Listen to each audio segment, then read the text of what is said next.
Baik, di sini saya akan menjelaskan sedikit materi mengenai hukum perkawinan adat. Yang pertama yakni pengertian perkawinan adat. Perkawinan adat adalah ikatan hidup bersama antara seorang pria dan wanita yang bersifat komunal dengan tujuan untuk mendapatkan generasi penerus agar kehidupan atau klannya tidak punah, yang didahului dengan rangkaian upacara adat. Dalam hukum adat, perkawinan bukan merupakan urusan pribadi dari orang-orang yang melakukan perkawinan, tetapi juga menjadi urusan keluarga, suku, masyarakat, dan juga kasta. Perkawinan berarti pemisahan dari orang tuanya dan seterusnya akan melanjutkan hidup untuk meneruskan garis kehidupan ke orang tuanya. Baik, selanjutnya yakni sistem perkawinan adat. Sistem perkawinan adat terbagi menjadi tiga. Yang pertama, sistem endogami, yaitu seorang hanya diperbolehkan untuk menikahi orang di dalam sukunya, suku dari keluarganya, seperti yang terjadi di Toraja.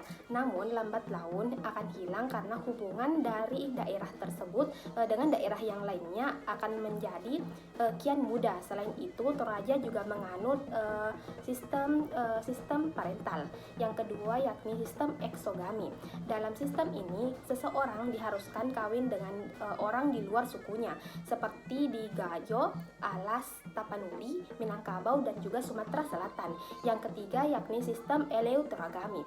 Sistem ini tidak mengenal larangan ataupun batasan wilayah, tetapi larangan yang dimaksudkan di sini adalah larangan untuk menikahi seseorang yang terdapat pertalian darah ataupun kekeluargaan dari turunan dekat, seperti ibu, nenek, anak kandung, cucu, saudara kandung, saudara bapak ataupun ibu. Contohnya seperti di Aceh. Baik, selanjutnya yakni asas-asas perkawinan, yang diantaranya perkawinan bertujuan untuk membentuk keluarga ataupun rumah tangga dan hubungan kekerabatan yang rukun, damai, kekal, dan bahagia. Yang kedua, perkawinan tidak harus sah dilaksanakan menurut hukum dan agama, tetapi juga mendapatkan pengakuan dari anggota-anggota kerabat.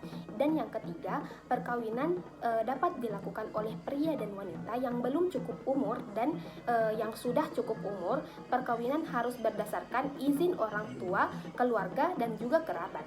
Baik, selanjutnya materi mengenai bentuk-bentuk perkawinan adat. Yang pertama, perkawinan jujur. Perkawinan dengan pembayaran jujur melibatkan pihak pria membayar uang ataupun barang kepada pihak wanita.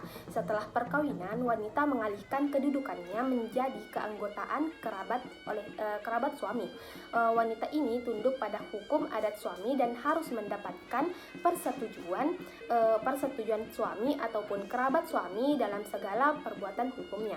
Istri dianggap sebagai pembantu dari suami dan dalam mengatur rumah tangga dan tidak boleh bertindak tanpa seizin suami. Selanjutnya yakni perkawinan semenda. Perkawinan semenda merupakan bentuk perkawinan tanpa pembayaran jujur dari pihak pria kepada pihak wanita. Pihak pria harus menetap di pihak kekerabatan istri dan bertanggung jawab meneruskan keturunan wanita.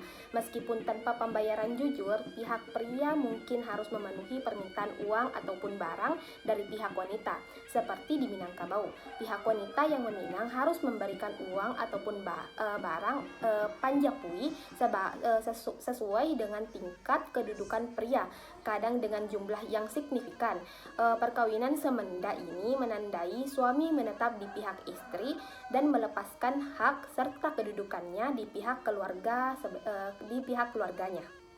Baik, selanjutnya yakni perkawinan mentas. Perkawinan mentas adalah bentuk perkawinan yang dimana pihak suami dan juga pihak istri melepaskan kedudukan dari tanggung jawab. Baik, selanjutnya yakni perkawinan mentas.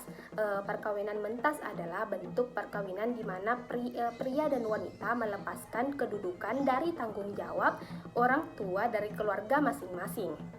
untuk membangun keluarganya yang mandiri. Orang tua hanya dapat memberikan bantuan seperti pemberian harta warisan dalam hal ini seperti rumah, tanah, pertanian. Faktor penentu dalam perkawinan mentas adalah harta kekayaan dan juga kebendaan. Selanjutnya yakni perkawinan anak-anak. Perkawinan anak-anak terjadi di beberapa masyarakat adat, di mana pertunangan dimulai sejak bayi. Contohnya di Pasundan, gadis anak-anak dapat dinikahkan dengan pria dewasa dengan suami menetap tanpa upah hingga waktu yang tepat. Ini dikenal sebagai kawin gantung. Praktik ini dilatar belakangi oleh pesan dari orang tua yang meninggal, penyelesaian sengketa keluarga, bahkan pencegahan perkawinan dengan orang lain yang tidak disetujui oleh keluarga. Selanjutnya, perkawinan bermadu. Perkawinan bermadu umum di masyarakat adat, termasuk dalam agama Islam yang memperbolehkan hingga mempunyai 4 istri yang sesuai dengan Al-Quran.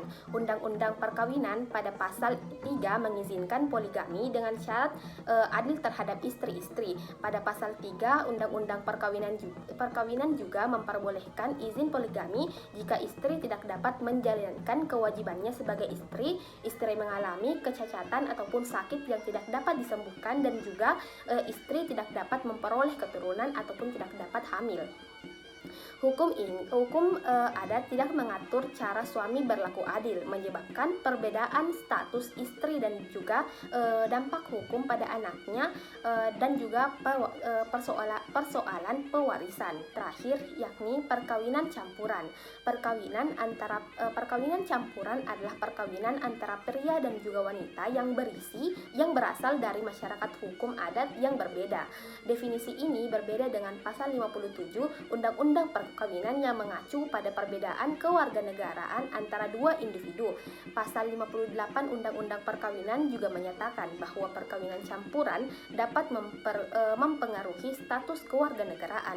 Prinsip ini sejalan dengan kaidah hukum adat di mana warga adat dapat memperoleh atau kehilangan kewarganegaraan adat.